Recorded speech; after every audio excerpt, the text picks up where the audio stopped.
En el año 312 después de Cristo, un hombre se preparaba para librar la batalla más importante de su vida a las puertas de Roma. Según cuentan las crónicas, esa mañana vio en el cielo una cruz luminosa con una inscripción que decía: «Con este signo vencerás». Aquel día no solo cambiaría el destino de un imperio, sino el curso de la civilización occidental. Ese hombre era Constantino, y su decisión de abrazar el cristianismo transformaría para siempre la historia de Europa y del mundo. Constantino nació alrededor del año 272 en la ciudad de Naissus, en la provincia romana de Mesia Superior, territorio que hoy corresponde a la moderna Serbia. Su padre era Constancio Cloro, un militar de carrera que ascendería hasta convertirse en César del Imperio Romano de Occidente. Su madre, Helena, era de origen humilde, probablemente una posadero o camarera, y aunque nunca fue esposa legítima de Constancio, siempre mantuvo una profunda influencia sobre su hijo. La infancia de Constantino estuvo marcada por la inestabilidad política del imperio, sumido en constantes guerras civiles y dividido en múltiples facciones. Su educación fue la propia de un joven noble romano. Aprendió latín, griego, filosofía y el arte de la guerra. Desde temprana edad quedó claro que Constantino poseía una inteligencia aguda y una ambición sin límites. A los 19 años fue enviado a la corte del emperador Diocleciano en Nicomedia, oficialmente como miembro de la Guardia Imperial, pero en realidad como rehén político para garantizar la lealtad de su padre. Allí fue testigo directo de las brutales persecuciones contra los cristianos ordenadas por Diocleciano, espectáculo de horror que dejó una huella imborrable en su memoria. Cuando su padre fue proclamado Augusto del Imperio de Occidente en el año 305, Constantino huyó de la corte oriental y cabalgó sin descanso para reunirse con él en Britania. Juntos libraron campañas militares contra las tribus del norte, y cuando Constancio murió en York en el 306, las legiones aclamaron a Constantino como su sucesor. Así comenzó una lucha de poder que duraría casi 2 décadas. El Imperio Romano estaba fracturado. Varios generales se proclamaban emperadores legítimos, y Constantino tuvo que enfrentarse uno tras otro en sangrientas guerras civiles. Su rival más formidable fue Magencio, quien controlaba Roma e Italia. En octubre del 312, ambos ejércitos se encontraron en el puente Milvio, a las afueras de la ciudad eterna. Constantino era superado en número, pero según relató más tarde, la noche anterior a la batalla tuvo una visión, una cruz de luz en el cielo acompañada de las palabras griegas en teutónica: «En este signo vencerás». Ya fuera verdad o estrategia propagandística, Constantino ordenó a sus soldados pintar el símbolo cristiano en sus escudos. Al día siguiente, las tropas de Magencio fueron aplastadas y el propio Magencio murió ahogado en el Tíber. Constantino entró triunfante en Roma y se convirtió en el emperador indiscutible de Occidente. Pero la verdadera revolución de Constantino no se libró en los campos de batalla, sino en el terreno de las ideas y la religión. En el año 313, junto con Licinio, emperador de Oriente, promulgó el Edicto de Milán, que otorgaba libertad de culto a todas las religiones del imperio y ponía fin a siglos de persecución contra los cristianos. Esta decisión fue extraordinaria. El cristianismo, que apenas 3 siglos antes había sido una secta marginal de Judea, se convertía ahora en una religión tolerada y cada vez más favorecida por el poder imperial. Constantino comenzó a construir grandes basílicas, devolvió las propiedades confiscadas a las comunidades cristianas y otorgó privilegios al clero. Aunque no fue bautizado sino hasta su lecho de muerte en el 337, se consideraba protector de la Iglesia y participaba activamente en sus asuntos. En el 325 convocó el Concilio de Nicea, el primer gran concilio ecuménico de la historia cristiana, donde más de 300 obispos se reunieron para resolver disputas teológicas fundamentales, especialmente la controversia arriana sobre la naturaleza de Cristo. Constantino presidió personalmente las sesiones, vestido con túnicas púrpura y oro, actuando como mediador entre facciones enfrentadas. El resultado fue el Credo Niceno, una declaración de fe que sentaría las bases doctrinales del cristianismo ortodoxo.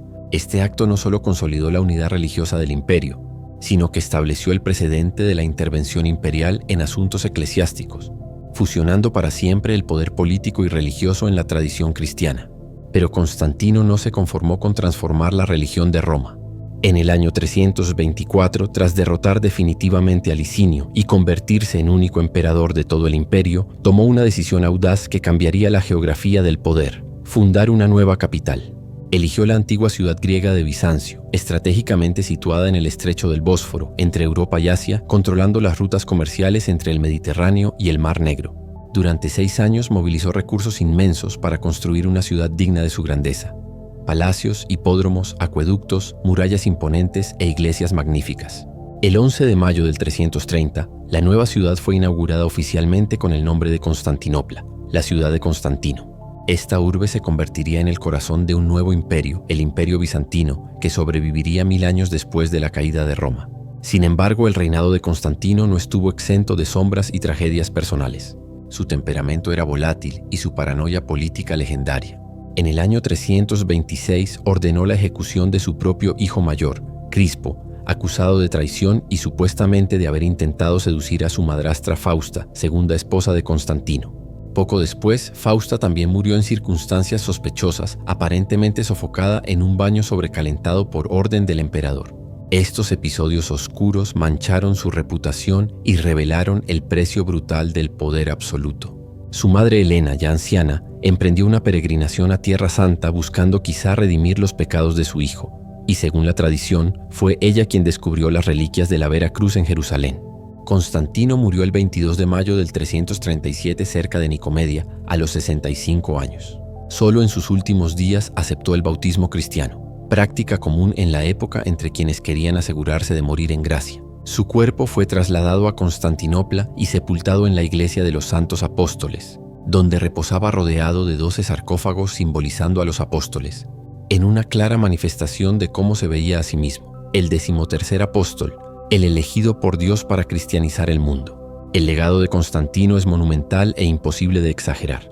Legalizó y promovió el cristianismo, transformándolo de religión perseguida a fe imperial, proceso que culminaría décadas después cuando Teodosio la declarara religión oficial del Estado. Fundó Constantinopla, que se convertiría en la ciudad más importante de la Edad Media, guardiana de la cultura grecorromana durante las invasiones bárbaras y centro del cristianismo ortodoxo. Reformó la administración imperial, reorganizó el ejército y estabilizó la economía mediante una nueva moneda de oro, el solidus, que sería estándar monetario durante siglos. Su conversión al cristianismo no fue solo un acto personal, sino un giro civilizacional que definiría la identidad de Europa durante 2000 años. La Iglesia Oriental lo venera como San Constantino, igual a los apóstoles, mientras que en Occidente su figura es más controvertida. Admirado como evangelizador, pero criticado por su autoritarismo y por subordinar la Iglesia al poder imperial, precedente del cesaropapismo bizantino. Historiadores debaten eternamente si su conversión fue genuina o puramente política, si fue un visionario o un oportunista, un santo o un tirano. Quizá fue todo a la vez, pues Constantino contenía las contradicciones de su época.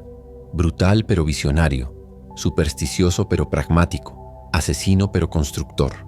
Al final Constantino comprendió algo fundamental, que los imperios no se sostienen solo con espadas y murallas, sino con ideas y creencias compartidas.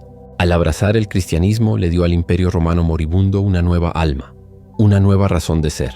Y aunque el imperio occidental cayó siglo y medio después de su muerte, el mundo que Constantino ayudó a crear, la cristiandad, sobrevivió y floreció. Pocas decisiones individuales han tenido consecuencias tan duraderas. Cuando Constantino miró al cielo en el puente Milvio y vio aquella cruz luminosa, ya fuera visión divina o brillante propaganda, cambió el rumbo de la historia. Y en ese momento el viejo mundo pagano comenzó su lenta muerte y nació el mundo cristiano medieval que conocemos. Su apuesta fue total y su victoria definitiva.